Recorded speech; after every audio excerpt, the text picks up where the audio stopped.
Hi అందరికీ. ఈరోజు నేను కర్రీ ఏం చేయాలా అని ఆలోచిస్తున్నానమాట.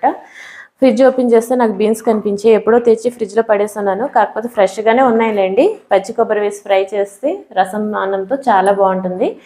అయితే మా మదర్ కూడా నా కోసం ఎండు చిక్కుళ్ళు కర్రీ పంపించారు. పచ్చి మసాలా, పచ్చి కొబ్బరి, అలానే వంకాయ వేసి కర్రీ చేస్తారనమాట. టేస్ట్ చాలా బాగుంటుంది. ఇది మా వారికి ఇష్టపడదు, నాకు ఇష్టం కాబట్టి మా అమ్మ పంపించారనమాట. ఇలాంటి కర్రీలు అంటే నాకు చాలా ఇష్టం అండి.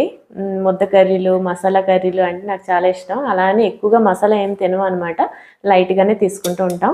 అయితే ఈ సోయాబీన్ ఫ్రై ఎలా చేయాలో చూసేద్దామా. ముందు వీటిని అయితే బాగా వాష్ చేసుకోవాలండి. వాష్ చేసుకున్నాక దీని తాలూకా ఎడ్జెస్ని కట్ చేసి చిన్న ముక్కలుగా కట్ చేసుకోవాలి.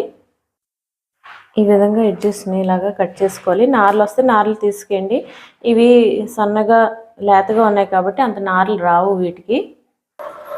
జస్ట్ ఇలా మనం చిన్న చిన్న ముక్కలుగా కట్ చేసుకుంటే బాగుంటుందండి. ఎక్కువ పెద్దగా కట్ చేసుకున్నా తినేటప్పుడు బాగోదన్నమాట. ఇలాగా చిన్నగా కట్ చేసుకోవాలి.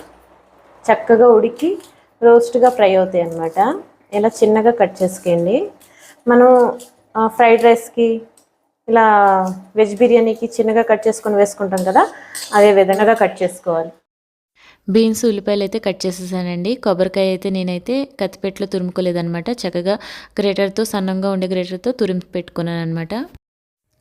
ఈ కడాయి వచ్చేసి దేశీ డైన్ కడాయి అండి. ఇన్స్టా పేజ్ నుంచి తెప్పించాను అనమాట. స్టెయిన్లెస్ స్టీల్ది. 2 kgs వెయిట్ ఉంది. 24 ఇంచెస్ అండి.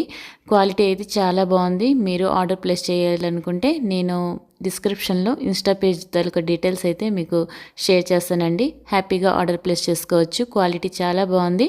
ఈ కడాయిలోనే నేను ఇప్పుడు బీన్స్ ఫ్రై చేస్తున్నానండి.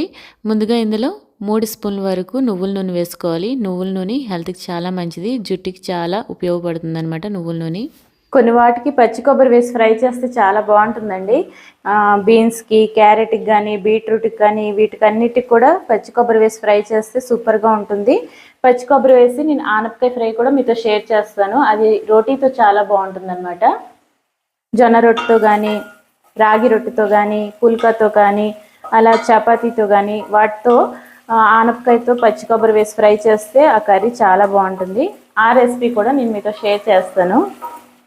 ఉల్లిపాయ ముక్కలు వేసి గోల్డెన్ కలర్ వచ్చినంత వరకు వేయించుకోవాలి. ఆ తర్వాత ఇందులో మనం ముందుగా చిన్న ముక్కలుగా కట్ చేసుకున్న బీన్స్ ముక్కలు వేసుకోవాలి. రుచికి సరిపడా సాల్ట్, అలానే కొద్దిగా పసుపు యాడ్ చేసుకోవాలి. 1/2 టీ స్పూన్ వరకు పసుపు వేసి ఒక 1/2 గ్లాస్ వరకు వాటర్ యాడ్ చేయాలండి. 1/2 గ్లాస్ కన్నా ఇంకా తక్కువగానే వాటర్ యాడ్ చేసుకొని ఒకసారి కలిపి మూత పెట్టి లో ఫ్లేమ్లో 10 నిమిషాల పాటు మగ్గించుకుంటే బీన్స్ చక్కగా ఉడుకుతాయి అన్నమాట. బీన్స్ ముక్కలు కూడా చక్కగా ఉడికిపోయండి. ఇందులో ఇప్పుడు మనం కారం, గరం మసాలా వేసుకోవాలన్నమాట. ఇంకా నేను ధనియాల పొడి కానీ, జీలకర్ర పొడి కానీ ఏమీ వేయట్లేదు.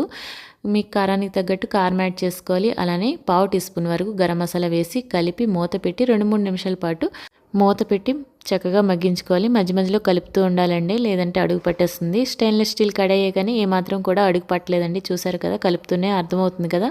చక్కగా మనకి బీన్స్ అయితే ఫ్రై అయిపోయండి. ఇంకొక నిమిషంలో స్టవ్ కట్టేస్తాం అనేటప్పుడు పచ్చి కొబ్బరి తురుము యాడ్ చేసుకోవాలి. ఈ పచ్చి కొబ్బరి తురుము వేయడం వల్ల బీన్స్ ఫ్రై సూపర్ టేస్టీగా ఉంటుంది.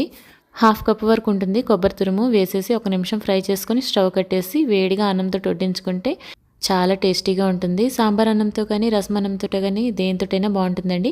మా అమ్మ ఇచ్చిన కర్రీ కూడా వడ్డించుకొని చక్కగా వేడి అన్నంలో 2 కర్రీలు కలుపుకొని అయితే లాగించేసాను. ఈ వీడియో అయితే ఇంతటితో ఎండ్ చేసేస్తున్నాను. మరొక వీడియోతో మళ్ళీ కలుద్దాం. బాయ్.